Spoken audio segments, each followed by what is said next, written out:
Doctor साहब, अफगान तालिबान की दरख्वास्त पर पाकिस्तान ने सीज़ फायर का जो है फैसला किया है। वजारत खारजा के मुताबिक अफगान तालिबान की दरख्वास्त पर आज शाम 6 बजे से अगले 48 घंटों के लिए जो है आर्जी सीज़ फायर का फैसला हुआ है। सीज़ फायर हो गई, जंगबंदी हो गई है और ये अपनी जगह रहनी चाहिए, क्योंकि इसी दौरान ये भी बात सामने आई है ना कि मुज़ाकरात होंगी और बातचीत शुरू होगी। ये मुमकिन नहीं है कि दोनों मुल्कों के दरमियान कशीदगी रहेगी। सही, ताल्लुकात ऊपर नीचे दाएं बाएं बॉर्डर्स के ऊपर, यहाँ से जो अफ़गान हैं उनको रजिस्ट्रेशन की बात की जाएगी, वापस जाने की बात होगी उनकी तरफ से कहते हैं। लेकिन ये जो पिछले चंद रोज़ में हुआ, जो जिसमें बहुत शहादतें हुई और तलखियाँ अरूज पे पहुँच गई, ये मेरा ख्याल है और मेरी दुआ भी है कि ये दोबारा ना हो। उसकी वजह ये है कि जो बुनियादी इश्यूज़ हैं जी, वो देखें ना, वो अफ़गानिस्तान में जो हुकूमत है तालिबान की, और बड़े ज़ीरक उसमें शख्सियात मौजूद हैं, उनको ये बात अच्छी तरह से इल्म है इस बात का कि इस ख़ित्ते ने तरक्की करनी है और उन्होंने भी करनी है जो ख़ित्ते ने करनी है। तो मुमकिन ही नहीं है कि वो यहाँ पर दहशत गर्दी और कत्ल गारत और स्मगलिंग और ये सारे मामला चले। ये बात मैंने आप ये पहले भी मैं कह चुका हूँ कि अरब ममालिक बहुत जो है वो खलीजी रियासतों के साथ ताल्लुकात, वहाँ पे मुलाकातें सारे वो पसंद नहीं करते। वो ये बात ये भी जानते हैं कि बहुत ज़्यादा दिन वहाँ क़याम करें तो वो रिस्ट्रिक्शंस लग जाती हैं कि जी आप यहाँ किससे मिल रहे हैं, क्यों मिल रहे हैं, उनका एक अपना तरीक़ाकार है। तो अगर जो है वो सकाफ़ती तौर पर, मजहबी तौर पर, हर लिहाज से पूरी दुनिया में उनके साथ कोई मुल्क जुड़ता है तो वो पाकिस्तान है, और पाकिस्तान पड़ोसी है और पाकिस्तान के साथ उनको रहना है। अब ऐसा भी नहीं कि हम उनके ऊपर कोई एहसान करते हैं, वो हमारे ऊपर कोई एहसान करते हैं, लेकिन हमारे पड़ोसी हमारे भाई हैं। अब उनकी सरजमीन पे जो कुछ हो रहा है इसका उन्हें भी अंदाज़ा है, कुछ तो हो रहा है ना उनकी सरजमीन। तो मेरा ये ख्याल है, और आपस में भी मुख्तलिफ ग्रुप्स हैं, वो एक मजबूत स्ट्रॉन्ग अफ़गानिस्तान बनाए, और उसमें पाकिस्तान मेरा ख्याल है कि ये जो अभी दरमियान में सीज़ फायर, इसको आगे चलना चाहिए, और इसमें वो अपनी जो भी खदशात हैं इस दौरान यकीनन बातचीत होगी, मुज़ाकरात होंगे, देखा जाएगा कि मामलात किस तरफ जा रहे हैं, किस तरफ। और ये बात तो तय है, ये बात तो बिल्कुल तय है कि मौजूदा दुनिया में अफ़गानिस्तान और भारत के दरमियान कोई स्ट्रेटेजिक मामला नहीं होने जा रहे, मुमकिन भी नहीं है सही, और हो भी नहीं सकते। मुझे नहीं पता कि किसी ने इनको वहाँ, तो खैर भारत में तो मुझे बल्कि इस बात पे खुशी भी हुई काफ़ी कि उन्होंने उनकी तरफ से बड़ा रिएक्शन आया कि भाई ये उनका जो जाहिर है कि वो ख़वातीन मौजूद नहीं थी, अगले दिन थी, मतलब कोई सर पे। फिर उन्होंने, उनके यहाँ एक ख़ास तबका ऐसा है जिन्होंने कहा सिर्फ हमारा कुछ नहीं मिलता, लेकिन ये है कि वो दुश्मन का दुश्मन दोस्त और इस तरह की बात, यानी एक इस्तेमाल किया जाए इस तरह की बात है, लेकिन एक बड़ा महदूद सा उनका तबका, ज़्यादातर लोगों ने इसको पसंद नहीं किया इस मामले को। तो यहाँ से जो मैंने उस दिन भी बात की थी कि अगर ये देखें ज्योग्राफी, कल्चर, सारे मामले पाकिस्तान के ने उनके साथ रहना, उन्होंने पाकिस्तान के साथ रहना है, और बात वही बुनियादी अपनी जगह कि दहशत गर्दी के जो, अच्छा मैं इसको जो ये दहशत गर्दी के मामलात हैं, ये असल में दहशत गर्दी से ज़्यादा ये आप इस तरह समझ लेना कि वहाँ बरस से, और ये हमारे यहाँ भी, ये नहीं कि मैं सिर्फ उनको, हमारे यहाँ भी एक सिस्टम ऐसा बना हुआ है कि भाई स्मगलिंग हो रही है, जा रहे हैं ट्रक, उसमें वो उधर से उधर निकल गए, उधर से उधर निकल गए, उधर से उधर दाखिल हो गए। जैसे मैंने उस दिन भी कहा था, इलाका गैर बना हुआ था पहले, फिर बाढ़ लगाने की बात हुई, फिर उनको वो, तो एक मामला जो ख़ित्ता जो है वो कई दहाइयों से जंगों की जद में रहा हो, और ना सिर्फ उसमें अफ़गानिस्तान में बहुत खून बहाव, बल्कि पाकिस्तान में भी खून बहाव बहुत ज़्यादा। तो मेरा ये ख्याल है कि इनको ये जो सीज़ फायर हुआ है इस दौरान बात आगे बढ़ेगी, दोनों तरफ से सफारतकारी भी बढ़ेगी मामला, और फिर ये दहशत, देखें बात ये है कि नुक्ता क्या है, नुक्ता ये है कि दहशत गर्दी हो रही है या नहीं हो रही। जी। ठीक है, क्या हो रही है या नहीं हो रही? अगर नहीं हो रही तो बता दिया जाए कि नहीं हो रही। जो मैंने उस दिन भी बात की थी कि ये मजीद ब्रिगेड और BLA जी। ये कहीं खला में रहते हैं, इनका कहीं ये भाई दो जमातों को अगर चाइना ने और अमेरिका ने दहशतगर्द तंजीम करार दे दी है जी। तो वो कहाँ रहते हैं? मतलब वो उनका कहीं उनका हेडक्वार्टर कहीं उनका वो कहाँ है? किसी कैरिबियन आइलैंड में रहते हैं? कहीं तो रहते हैं ना, कहीं तो थे ना, तो कहाँ थे? अब मसला ये है कि ये बात ये वो दौर चला गया पुराना, आगे बढ़ना है, आगे निकलना है, और इंडिया से कुछ नहीं मिलेगा, ना इंडिया को इनसे मिलेगा, बिल्कुल कुछ नहीं, कुछ भी नहीं मिलेगा। ये एरिया ऑफ इन्फ्लुएंस जो है, ये ज्योग्राफी के हवाले से ये एरिया ऑफ इन्फ्लुएंस जो है ये चाइना और रशिया का है, चाइना का है बेसिकली।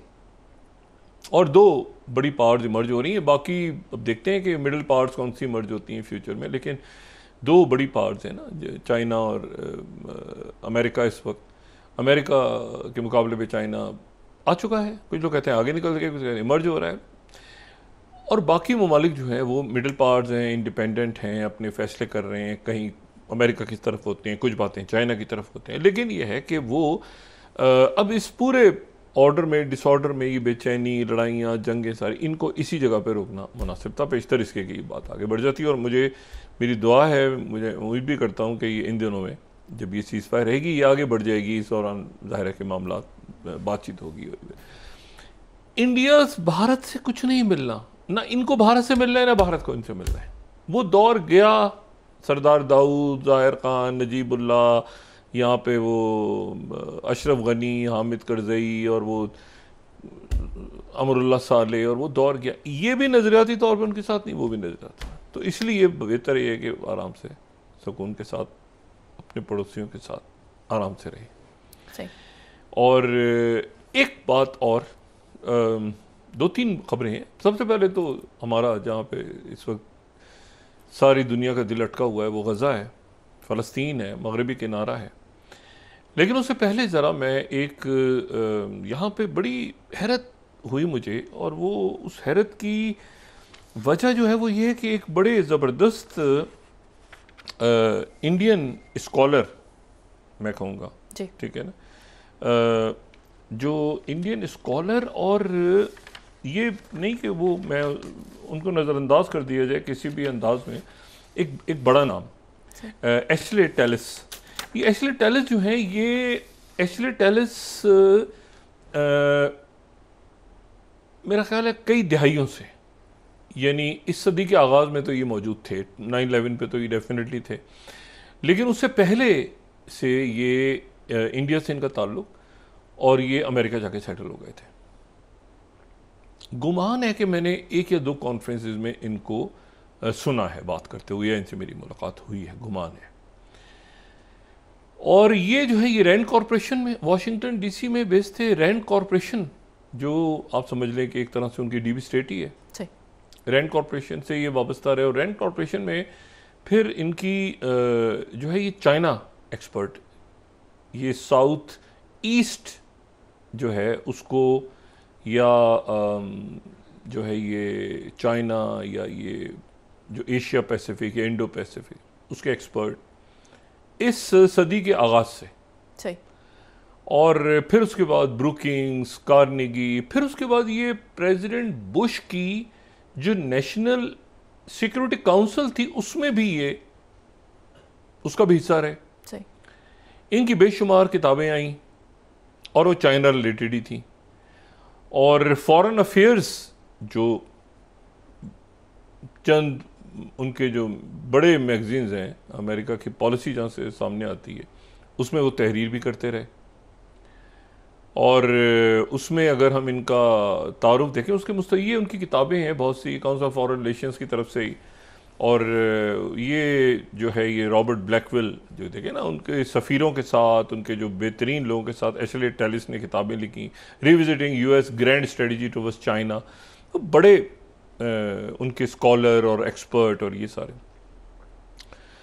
अब ये जो है, ये जाहिर है कि ये इनकी दूसरी किताब देखें तो ये भी आपको measuring national power in the, मतलब मैंने आपसे कहा ना कि बेशुमार इनकी बुक्स हैं और बड़े ये स्कॉलर, बहुत सी बुक्स हैं इनकी, काफ़ी किताबें हैं।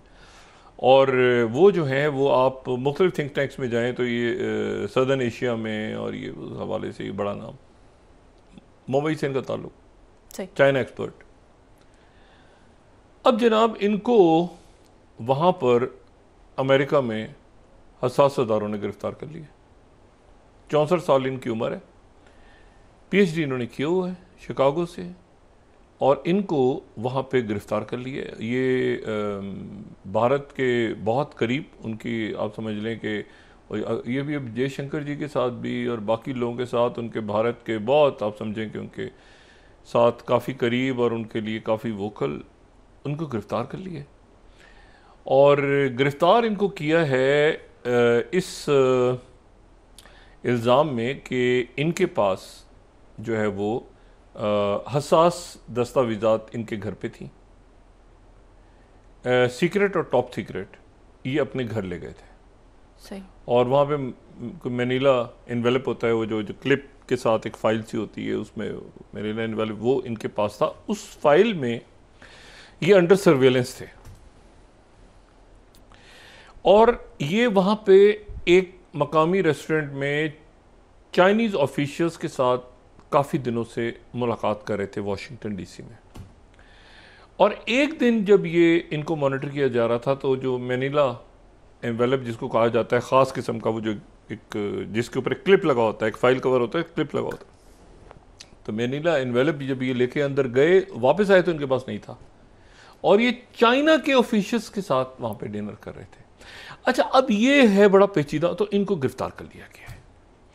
अच्छा, गिरफ्तार करने के बाद जो वहाँ से अलामिया जारी हुआ है 26, अगर मैं देखूँ, वियना मैन अरेस्टेड, वहाँ पर भी एक जगह है वियना के नाम से, अमेरिका में भी, अजय ना, एनीवे 26 ये यूनाइटेड स्टेट्स अटॉर्नी का ऑफिस जो है वो कहता है कि Vienna man arrested charge with unlawfully retaining national defence information.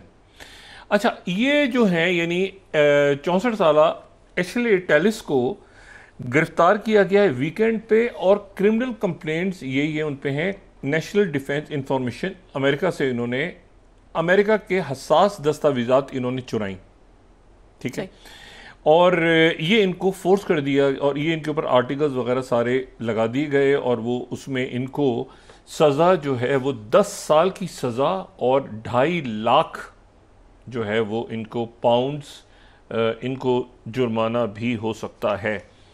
अच्छा, ये स्टेट डिपार्टमेंट के अंदर काम करते रहे हैं प्रॉपर। ये if convicted Tellis is subject to maximum of 10 years imprisonment up to 2.5 lakh fine, और ये जो है ये डिफेंडेंट जो है वो इनोसेंट है अंडर प्रूव्ड अदरवाइज। लेकिन इशू ये है कि फॉक्स न्यूज़ ने जब इसको ब्रेक किया खबर को, state department 25 employ illegally remove classified documents and met, जासूसी किसके लिए कर रहे थे?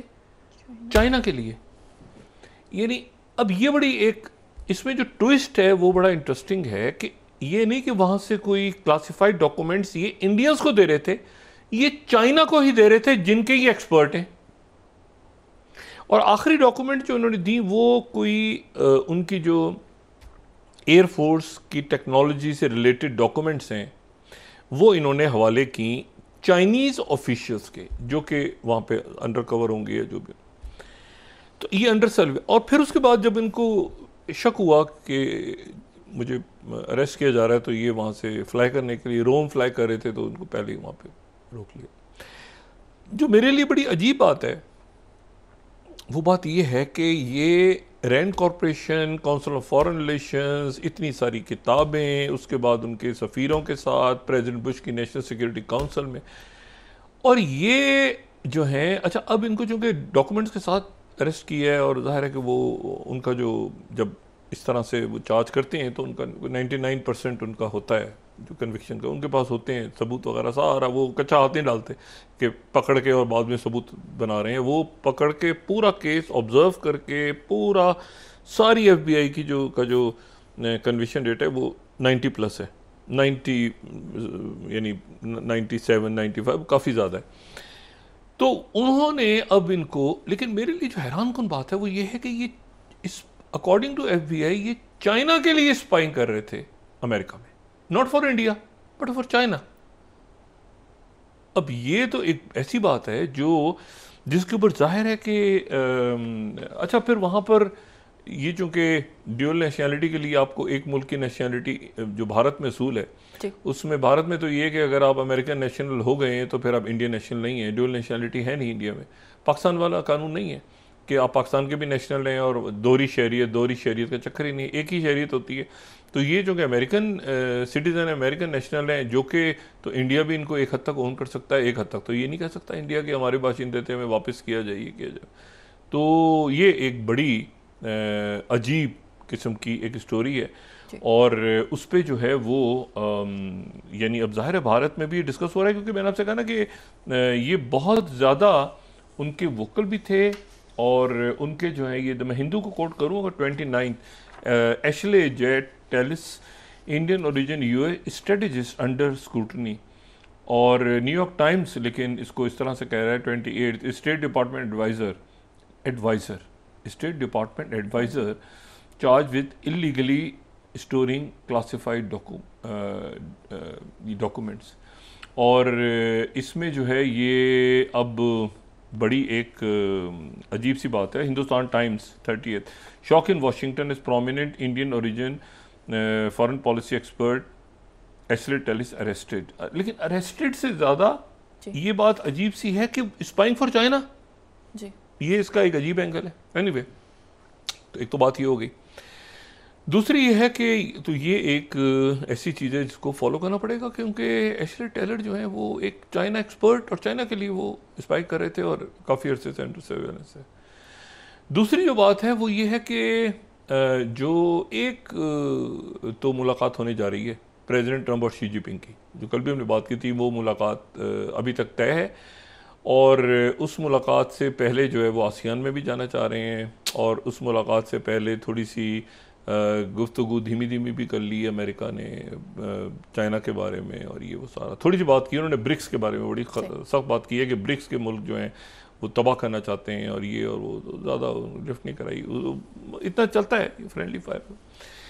दूसरी जो है बड़ी अहम मुलाकात आज हुई, मैं गज़ा पे भी आता हूँ लेकिन गज़ा से पहले दूसरा ये ध्यान में रखें कि ये जुमे के रोज़ मिलने जा रहे हैं ज़ेलेंस्की दोबारा प्रेसिडेंट ट्रंप से, और प्रेसिडेंट ज़ेलेंस्की वहाँ पे रिक्वेस्ट करेंगे कि आप हमें दे दें ज़रा टॉमहॉक, ताकि हम ज़रा रशिया के ऊपर जो है वो अटैक करें और इस्तेमाल करें और ये करें, और प्रेसिडेंट ट्रंप उनको इशारा भी कर रहे हैं अच्छा ऐसे होगा वैसे होगा।